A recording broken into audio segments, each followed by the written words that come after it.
For my biggest winners of Week 11 NFL season, Pittsburgh Steelers, huge victory against the Ravens.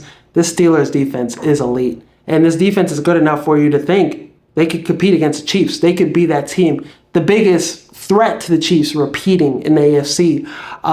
Russell Wilson didn't have his best performance against the Ravens. 6 straight field goals won them the game for this, division game, but made enough plays, put him in field goal position. Chris Boswell, 6 for 6. They have a kicker that can make kicks. Quarterback is going to play better in the next couple weeks. This is just a tough division game.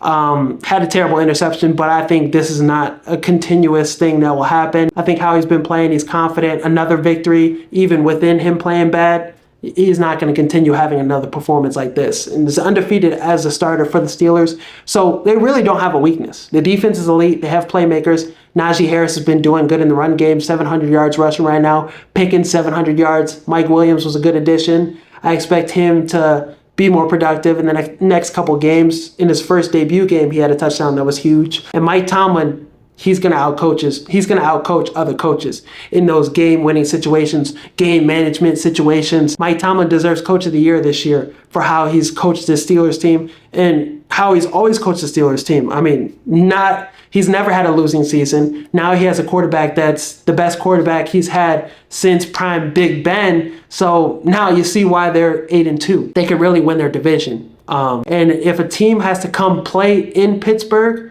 in January, they're not winning that game. I think the Steelers could beat Buffalo. I think they could beat the Texans. They showed you they could beat Baltimore.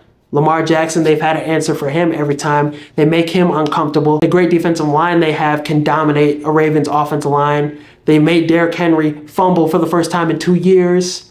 They get that Ravens offense. They steer them away from the dominant run game they have, so they could beat Baltimore, one of the only teams to have success against Lamar. Them and the Chiefs.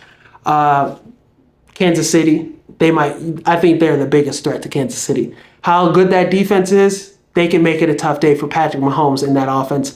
And I think Mike Tomlin, give him credit, man. Him and Andy Reid, that would be a battle. That would be a game of chess. Those two great coaches. So I think right now the Steelers have to be confident. They can go out there and beat some of the best teams in the NFL, and they have a good shot this year for a Super Bowl run. And you got to look at the decision to start Russ over Justin Fields. I know people were mad about that move. I was mad. I'm like, Justin Fields is playing well. You're winning games, but the offense... But, Mike Tomlin still made that move because he's Mike Tomlin, one of the best coaches in NFL history. And you look at what it's done for this offense. The passing attack is better. The run game is better. So, great decision. One of the best decisions we've seen made in the NFL season so far.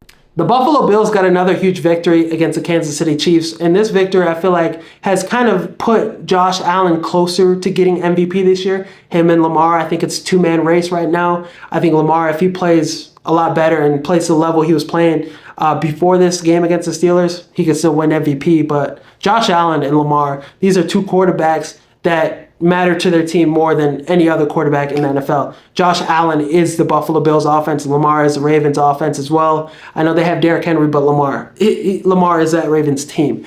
And Josh Allen in this game against the Chiefs, a great defense, a defense that's, stopped pretty much everybody. This is a defense that's pretty much had success against everybody. Josh Allen had 317 out of 386 total yards. Buffalo Bills, total yards, 386 yards. Josh Allen had 317 of that. And a 27-yard touchdown he had at the end of the game to seal the victory was huge. I wish the Bears were watching that game to see that's how you're supposed to close out a game. But the Bills' defense is elite. They've been playing at a high level. Secondary is playing well. They're going to get Matt Miliano back at some point. Defense is healthier. Offense is pretty good. But Josh Allen is his team, like I said, and that could be a huge weakness for them in the playoffs. They need James Cook to be more effective in the run game. Josh Allen can't lead this team in rushing yards with 55. The playmakers outside, Keon Coleman should be back soon. Amari Cooper's been a great addition. He had a pretty good game. Shakir's been decent. Dawson Knox want the tight ends to be a little more productive. But Josh Allen, he could carry this team to the playoffs, but I don't think he could carry this team to the Super Bowl.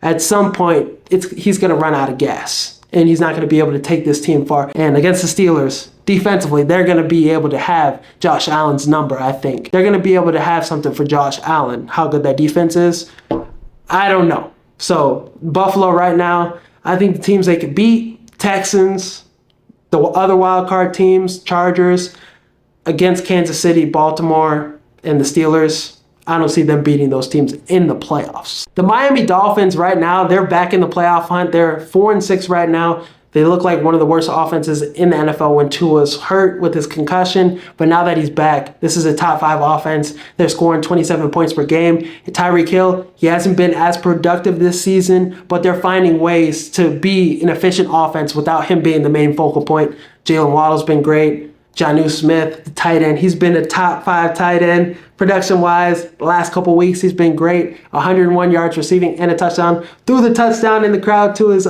kids. They caught it. That was a great special story. But this Dolphins offense, the run game is good. A-Chain has been great. Defense, top 10 defense. With Tua out, the offense was able to lean more on the run game and build that up while waiting for Tua to come back. The defense was playing at a high level too. That defense was able to get confidence while Tua was out. And now Calais Campbell was a huge addition. Really like what the secondary's been doing. Jordan Poyer, some great pieces on this defense. I think this team could go on a run. You finish 9-7, you're in the playoffs, I believe. Those last couple spots in the AFC wildcard standings, it's open. It's available. So Miami, Tua's playing at a high level. He looks more comfortable in this offense. Mike McDaniel's been calling his ass off. Play calling has been elite so far. They put on a clinic against the Raiders.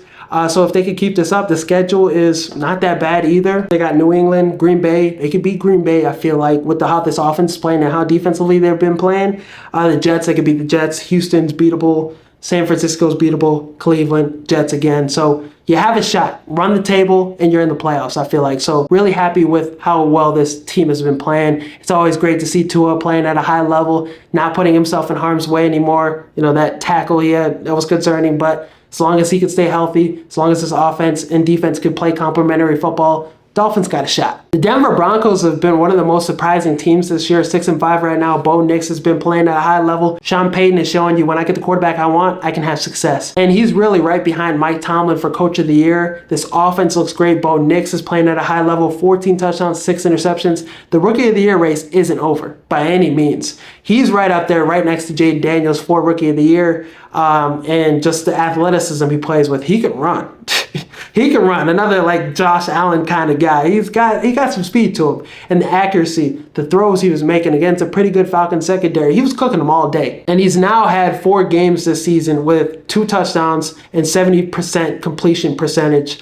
So just quarterbacking at a high level, already showing you he could potentially be a top 10 quarterback down the road. Another great AFC quarterback. So it's looking great for the Broncos. Exactly how you wanted. This is like a dream scenario for the Broncos. How good this defense is playing. Vance Joseph has been doing a great job. Nick Bonito, 9 sacks. Jonathan Cooper, 6.5. This is the deepest defensive line in the NFL. Zach Allen, the defensive tackles they have are really good. Pat Surtain, one of the best corners in the league. Riley Moss has been great this year as well. So this Broncos defense is good enough for them to compete against some of these top teams. They should have beat the Chiefs. That field goal that got blocked. So the AFC West, man, I mean, you look at this AFC West the next couple seasons, the Chargers are good. Broncos are good.